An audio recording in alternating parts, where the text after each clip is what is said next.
Today's word of the day is preposterous. It is preposterous how high these gas prices are.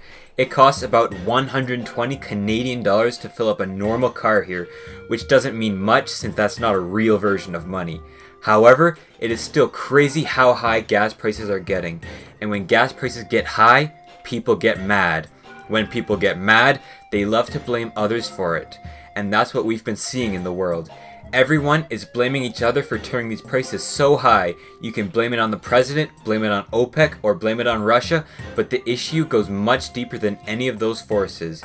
If you look at the price of crude oil, it has actually started going up since its lowest point from the initial wave of COVID.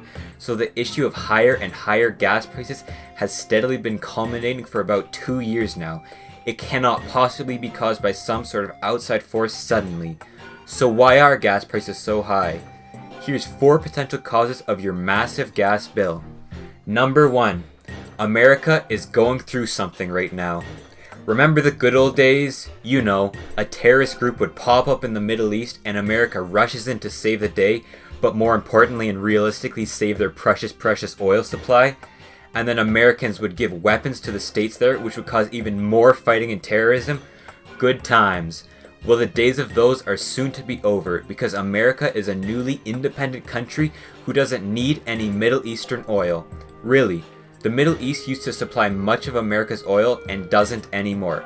Saudi Arabia and Iraq shrunk from around 15% of US oil imports in the 90s to maybe about 5% nowadays. So where are they getting their oil? Since, well, America isn't the most green-loving country. Right here, baby, in North America. There has been a boom in oil production in North America in the past decade. For instance, Canada went from being around 10% of oil imports to almost 50%, and they're producing their own oil nowadays. This graph of US crude oil production, imports, and exports shows it best. Around the early to mid 2010s, oil production massively exploded in the USA while imports declined. So by around the late 2010s, America started exporting some serious numbers. And if you draw a straight line on their imports and exports in a very non-scientific way, you can see that by around 2023 to 2025, the USA will become a net oil exporter. This shift alone will have massive geopolitical consequences and pretty much guarantees that America will stay away from the Middle East now. But of course, there's a catch. Unlike Middle Eastern oil, where you can pretty much suck it right out of the ground and it's good to go, American and Canadian oil is mostly found in shale and sand. And climate change is becoming more of a serious issue on the front page of America's newspapers, so there has been a push to invest in more renewable energy sources recently.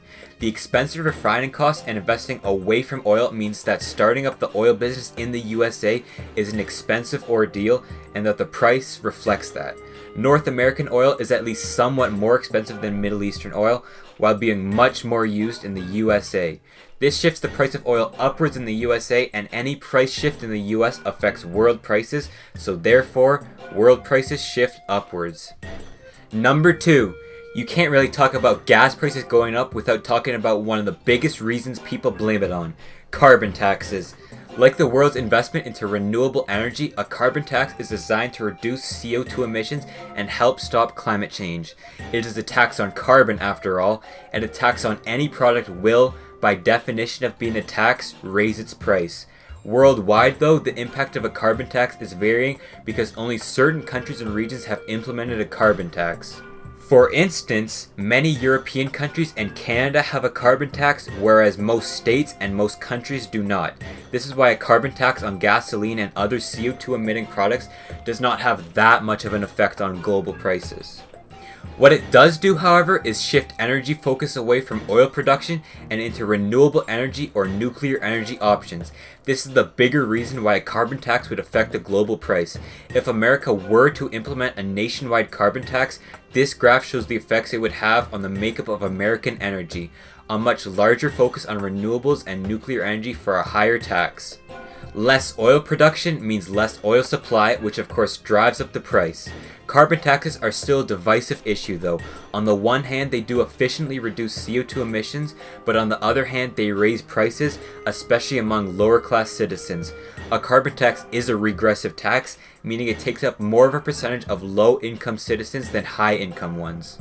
It doesn't matter if you drive a Lamborghini or a Honda Civic, you're going to use roughly the same amount of gas, which will have the same amount added via the tax. So the low income guy has to use more of a percentage of their income to pay for the tax than the higher income one. The actual price effects of a carbon tax vary across the world, but if wherever you live has one, it plays some role in why gas prices are so high. This is the one everyone is talking about, the one hot in the news. In February of 2022, Russia decided it was time to invade Ukraine. It's a pretty big deal and the world has responded. The Western world has decided to conduct a special economic operation against the Russian state. Many businesses and industries have boycotted doing business with or in Russia, and it has left the Russian economy hollow. Only one problem though, especially for our friends in Europe. Russia has a lot of land. And a lot of land means a lot of natural resources that we all use in day-to-day life, one of them being oil. Russia is or was the second largest oil exporter on Earth. In fact, Russia's whole economy was based around exporting natural resources to the rest of the world, so many nations have depended on Russian exports for years now.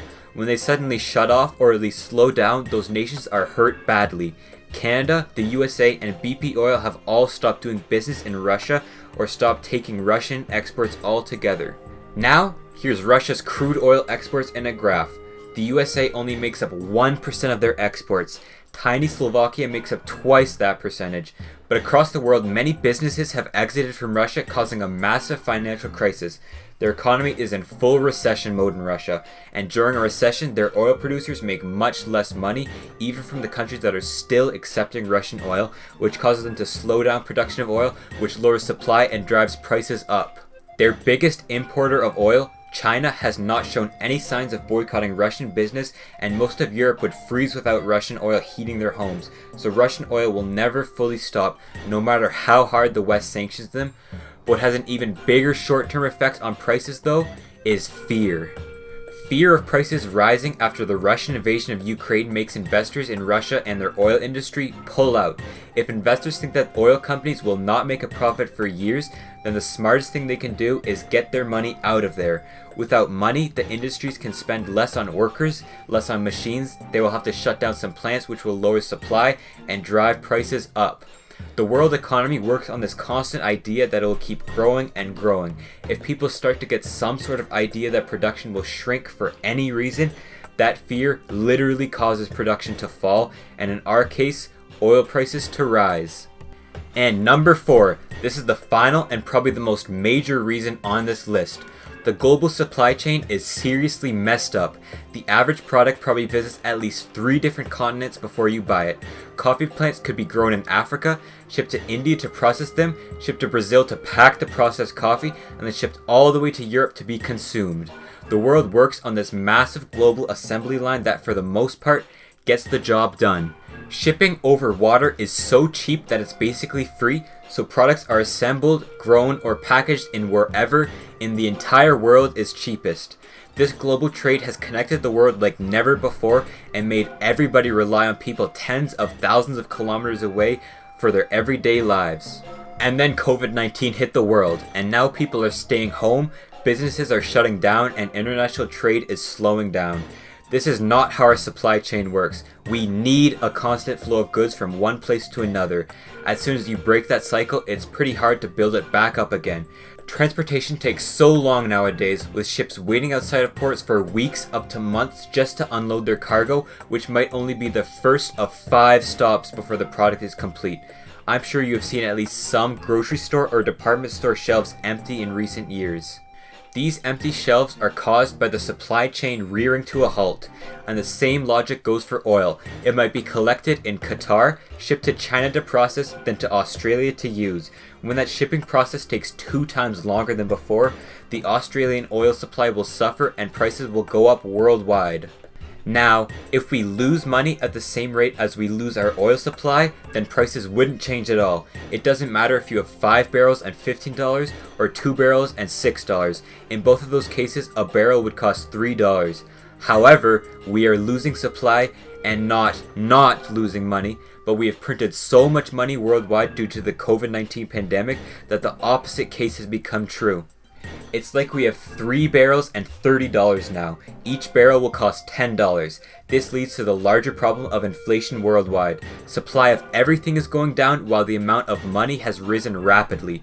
So our good friend oil is just one product affected by the shutdown of the global supply chain, causing its price to rise like crazy since 2020. So the shift to American oil, carbon taxes, fear of Russia, and supply chain issues are 4 reasons why oil has risen its price so much recently. This is a complicated issue with many factors that I can't possibly fully speak on, but it's a good idea of why prices are so high.